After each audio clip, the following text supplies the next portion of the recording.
ঘরে বসে থেকে কি কাজ শিখতে পারবেন? এসি রুমে ঘরে বসে থাকবেন, ক্লাস করবেন, 20-30 হাজার টাকা খরচ করবেন কাজের পিছে, কিন্তু আপনি যেই কাজটা ট্রেনিং সেন্টারে বসে, ট্রেনিং সেন্টারে এসির বাতাস, ওই যে এসি থাকবে, ওই যে উপরে আমার মাথার উপরে যেমন এসি, এমন নিট অ্যান্ড ক্লিন ক্লাসরুমে বসে কাজ শিখবেন আর ওই কাজ দিয়ে মাঠে নেমে কাজ করবেন, সম্পূর্ণ ভিন্ন ধর্ম। সেই চিন্তাধারায় যদি আপনি থাকেন যে আমি ট্রেনিং সেন্টারে গিয়ে লাখ টাকা খরচ করব এবং লাখ টাকা খরচ শেষে আমি মাঠে গিয়ে ট্রেনিং সেন্টার থেকে শিখে মাঠে যাব, মাঠে গিয়েই কাজ হাতে নিব, এই ধরনের যদি ধারণা আপনার মধ্যে থাকে, সম্পূর্ণ ভুল, রং, সম্পূর্ণ এই ধারণা আপনার ভুল।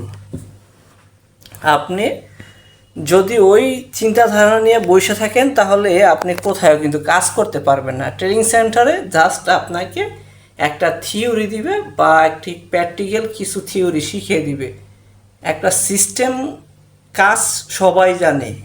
একটা সিস্টেমের যখন আপনার একটা ফল্ট হয়ে যাবে, সিস্টেম ইলেকট্রিক্যাল বা ইলেকট্রনিক্সের পণ্য, যে কোনো সময় কিন্তু ফল্ট হতেই পারে। এটা কাজের নতুন আর পুরাতন নাই, যে কোনো সময় এটা ফল্ট হতে পারে। কিন্তু আপনি যদি ফল্টটাই আইডেন্টিফাই না করতে পারেন তাহলে আপনি কি করবেন?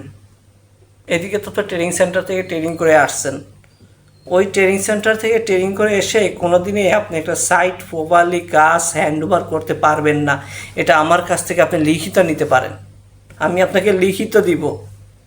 যদি আপনি কাজ শিখতে চান বা কাজ করার যদি মন মানসিকতা আপনার থাকে তাহলে আপনাকে কোম্পানিতে যোগদান করতে হবে। সেটা কীভাবে করবেন? হুট করে তো একটা কোম্পানিতে যোগদান করতে পারবেন না। আমি যখন এই সেক্টরে আসি এর আগে একটা কোম্পানিতে যোগদান করি, তো 2018 সালে। তখন যোগদানের একটা পর্যায়ে গিয়ে ওই কোম্পানিতে দিন রাত 30 দিনে, আমরা জানি যে 30 দিন কাজ করলে হয় 1 মাস। উনি কী করতো? 30 দিনে 60 দিন পরিশ্রম করাতো। দিনে করতাম 30 দিন, রাত্রে করতাম 30 দিন, কোনো রেস্ট ছিল না। সারা দিন মিলে সর্বোচ্চ রেস্ট পেতাম 6 ঘন্টা, কোনো দিন 4 ঘন্টা। আবার এমনও যেত একাধারে 3 দিন 4 দিন ঢাকার বাইরে, মাসের পর মাস ঢাকার বাইরে।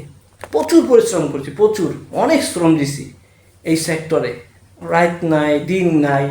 ঈদের সময় বাড়িতে গেছি, সর্বোচ্চ ছুটি ছিল কয়দিন?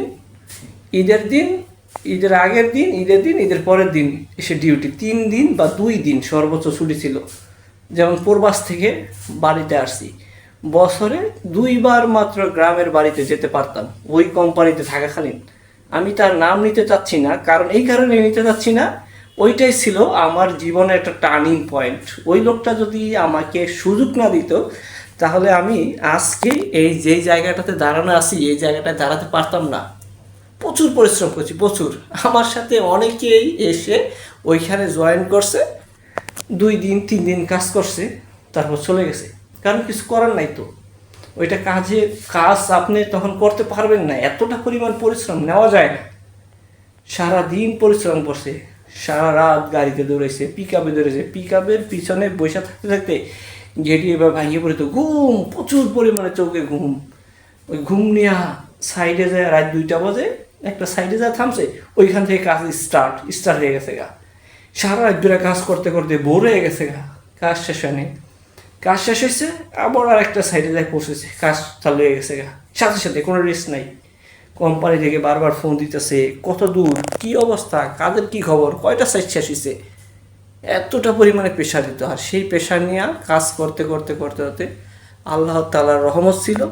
ওইখান থেকে আল্লাহ তাআলায় 1 বছর টানা পরিশ্রম করার পরে পরবর্তীতে স্টেপ বাই স্টেপ পরিবর্তন করে আল্লাহ তাআলা কিছু কাজ শেখা এবং করার মতন অ্যাবিলিটি দান করছে। আজকে এই পর্যন্ত এসে দাঁড়াইতে পারছি। ওই যে ওইখানে পরিশ্রম করছি, পরিশ্রমের ফল। অতটা দৌড়াতেও ভালো লাগে না, চাকরি বাকরি করতেও ভালো লাগে।